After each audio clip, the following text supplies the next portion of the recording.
Hingpit na nga magbutang og Cebu Provincial Traditional and Alternative Healthcare kun Cp-Tahc Wellness Clinic sulod sa provincial hospitals nga gamiton alang sa mga pasyente niini.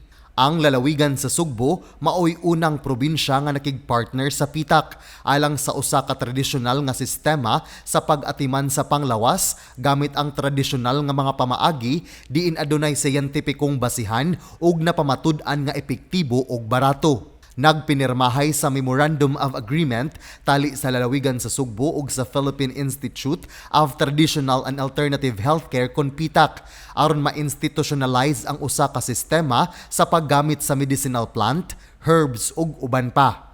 Ang signing sa MOA gipanguluhan ni Gobernador Gwen Garcia uban ni Dr. Annabel de Guzman, Director General sa PITAHC, ug nagsilbing saksi sila si 2nd District Board Member Dr. Stanley Caminero ug PHO-OIC Dr. Rani Corazon Gravador.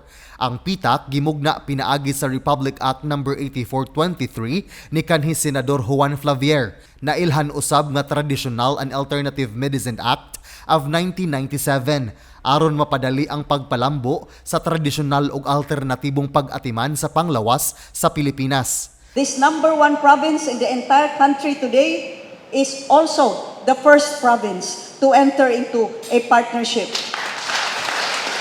with PITAHC.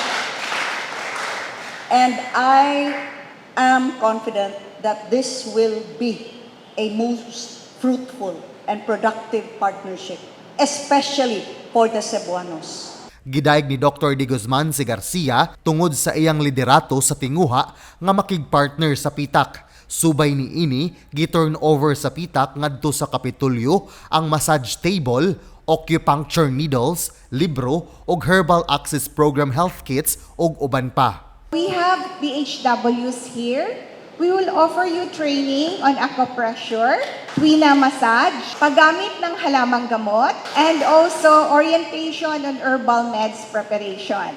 For the hospitals, with the help of Dr. Russ, the head of our Social and Advocacy Division, we will be giving you trainings on basic and advanced acupuncture, naturopathy, traditional Chinese medicine, and homeopathy. John Granada, Balita sa Sugbo.